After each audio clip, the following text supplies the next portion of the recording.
Hello Scorpio, Sun, Moon, Rising, and Venus signs. Kamusta po kayo? Sana po ay nasa mabuti kayong kalagayan. Welcome back po sa ating channel. And kung bago po kayo rito, welcome na welcome po kayo rito. And thank you din po sa inyong pagbisita. I truly appreciate it. God bless you all, Scorpio. Tignan natin po ngayon kung anong mga mensahe para sa inyo. This is for the week of September 24 to 30. Napakabilis ng araw. Last week na ng September. So, we have the energy of the harp. Ayan, great happiness. Bongga, Scorpio.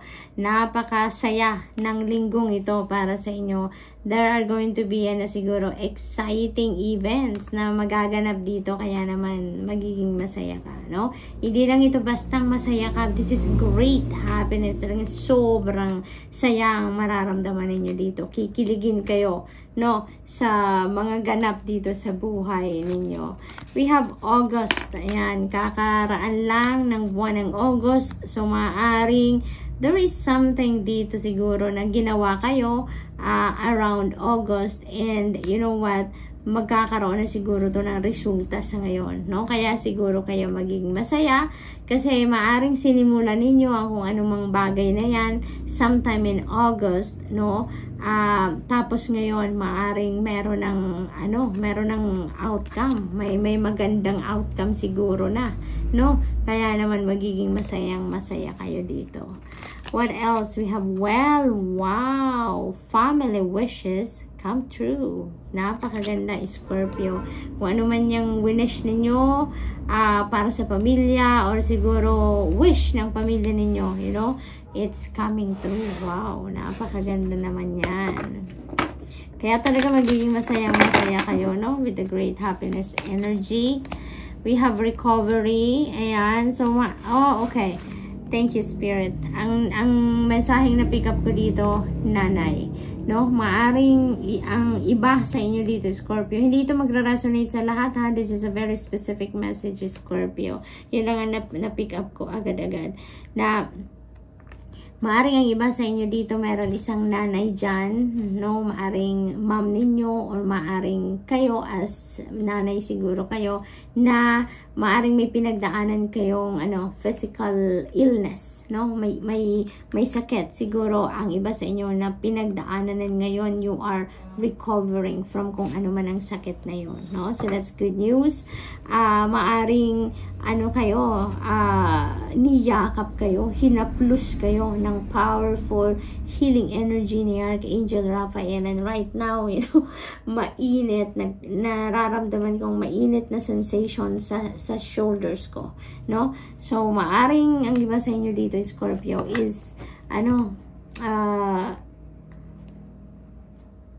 nagpapagaling na, no? Maaring may naririnig din akong procedure. So, maaring merong pinagdaan ng medical procedure ang isang nanay dito, no?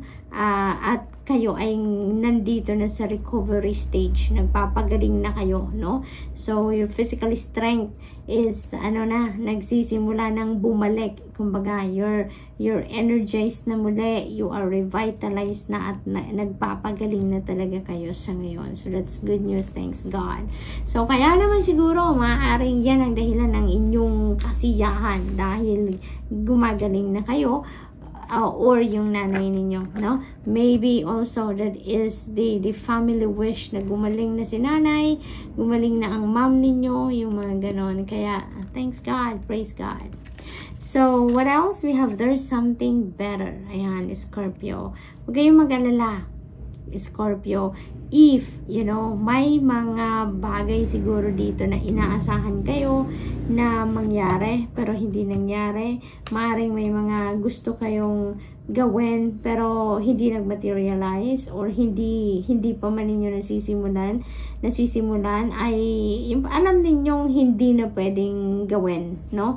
Yung parang ganon, no? Kung may mga sitwasyon kayong mga ganon or anything, no, na hindi talaga nangyari or hindi napunta sa inyo, something like that. don't worry because there is something better na pinaprepare ang divine universe para sa inyo. No, sometimes yung denial sa atin ng mga bagay, that is also one way of God protecting us. So maari din ganon ang ganap. Maybe it is not for your highest good, or it is not for your highest good, or it is not meant for you, no? Dahil there is something na way better than that, no? Na kung ano man ang gusto ninyo makuha, you know, mas bongga pa dyan ang inihahanda ng Panginoon para sa inyo, Scorpio. Kaya you have nothing to worry about, okay? Big happy changes! Ang ganda! Oh my God, this is so exciting. So, maaaring related din ito dito sa family wishes, no? Na magka-come to fruition.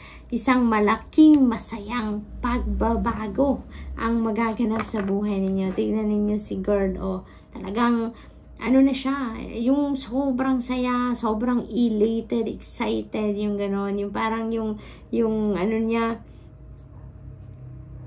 yung happy hormones niya talagang overflowing, diba? So that is really a beautiful event sa buhay ninyo, Scorpio, dito, na you will be overflowing with joy talaga dahil sa mga pagbabagong magaganap sa buhay ninyo.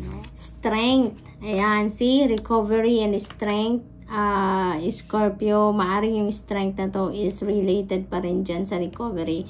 So it feels like to be na this is physical strength. You are regaining your physical strength na sa ngayon, Scorpio. Kung kayo ito na nagre-recover from sakit, or if it's your nanay, no, na nagre-recover from sakit, no? So physical strength is coming back, or yung physical strength ay nagsisimula ng bumalik or maramdaman, no, ninyo or ng nanay ninyo, if that's the case. So depende sa inyong sitwasyon. Creation, napakaganda naman ito because parang binibigyan kayo ngayon ng spiritual power, no, extra spiritual power ng divine universe dito to to manifest, no, whatever you want to manifest in life. Kung ano ang gusto ninyong gawin sa buhay ninyo sa ngayon, parang binibigyan kayo ngayon ng liberty, ng power, no, to create something, no, sa buhay ninyo. So that is really, really beautiful. Yung creation energy is yours sa ngayon. Kaya it's all up to you ngayon, Scorpio, na gawin ninyo kung ano man yung gusto ninyong gawin, no? As long as it's for your highest good, no? Talagang that is going to come to fruition. We have quest. Ayan, you are in quest for something dito. Maaaring ang hinahanap ninyo dito ngayon is your purpose, no? Maaaring ang naghihintay or naghihintay. Maaaring yung iniisip ninyo ngayon, what is my purpose in life? What is why am I still doing what I am doing? Ano ang rason bakit nandito ako? What is the the meaning of my existence, no? Maaaring 'yun ang mga hinahanapan ninyo ng kasagutan dito, Scorpio. 'Yun ang akin napipick up dito for some of you. So what else? 5 of Pentacles. Ayan, so it feels like to me, nang iba naman sa inyo siguro, merong sitwasyon dito, pangkaperahan, no? Maaaring this is related to money, career, and finances, na maaaring may mga financial hiccups na nararamdaman ng iba sa inyo. Maaaring ganun ang sitwasyon ng iba. But don't worry, Scorpio, kasi there is always hope, diba? There is always hope, and there is always help na pwede nating sandalan, diba? Pagdating sa pagkakataong ganito na maaring nahihirapan kayo, no? May difficulty kayong nararanasan. So, kapit lang kayo. Just keep your hope and faith alive, no? Lagi lang kayong magdadasal, laban lang sa buhay. Just focus on what is positive, no? Focus on the silver lining ng inyong dark circumstances, and doon kayo humugot ng inspiration and motivation, and think about what you can do, no, para mabago ang inyong sitwasyon to be a better situation, para makabangon kayo sa kung ano man ang problema ninyong pangkaperahan if this is about money talaga, no? Scorpio, focus ka lang sa kung ano ang positibo, no? What is a possible positive outcome, dun ka lang para ma-attract mo yung kung ano yung solusyon sa problema mo, ma-attract mo towards you kung ano yung kailangan mong gawin na magbabago ng inyong sitwasyon to be a better situation para ma-improve, no, ang inyong kalagayan sa ngayon. Remember, there is big happy changes coming in sa buhay ninyo, kaya mababago at mababago yan, no? Hindi yan may iwan. Talagang kasama yan sa mga maaaring magbago sa buhay ninyo, Scorpio. Kaya keep positive lang, okay? Positive mindset lang tayo lagi, Scorpio. Four of Pentacles, sa maaaring this is really about pangkaperahan, no? This is about pangkaperahan na pinoproblema ng iba sa inyo dito. Maaaring ang iba din sa inyo dito, you know, is thinking about how are you going to, how are you going to invest your money, how are you going to grow your money. Maari din ganon. Maari din na ang napipick up ko din dito, no, na mensahe, Scorpio, maari ang iba sa inyo is holding on too much to your money. Maari merong pangangailangan pangkaperahan ang iba sa inyo dito, pero parang ayaw mong bumitaw ng pera, no? Parang ayaw mong kumuha man lang sa savings ninyo. Parang nanghihinayang ka, or parang nag-i-insist ka na that money is your savings, no? Yung parang ganun. Kaya parang hindi mo kayang mag-sacrifice ng pera ninyo sa ngayon. Maaring ganun. Kasi maaring wala ka din, no? This is not for everyone, Scorpio, okay? Ibang ito, sitwasyon ng Scorpio sa inyo. Maaring ang iba sa inyo dito, you have the money, may savings ka, no? Meron kang naitatagong pera, pero maaring you are having fears surrounding your money, no? Hindi talaga to problema sa pera na as in walang-wala kayo. You have savings, no? Yun ang akin napipick up dito for some of you. Meron ka pero ayaw mo lang gumastos. Ayaw mo lang bawasan yung ipon ninyo, no? So, yun ang akin napipick up dyan. So, Lover's energy, that is a very important decision that you're going to make sa ngayon. Kasi maaaring ang sitwasyon na to is kayo lang siguro.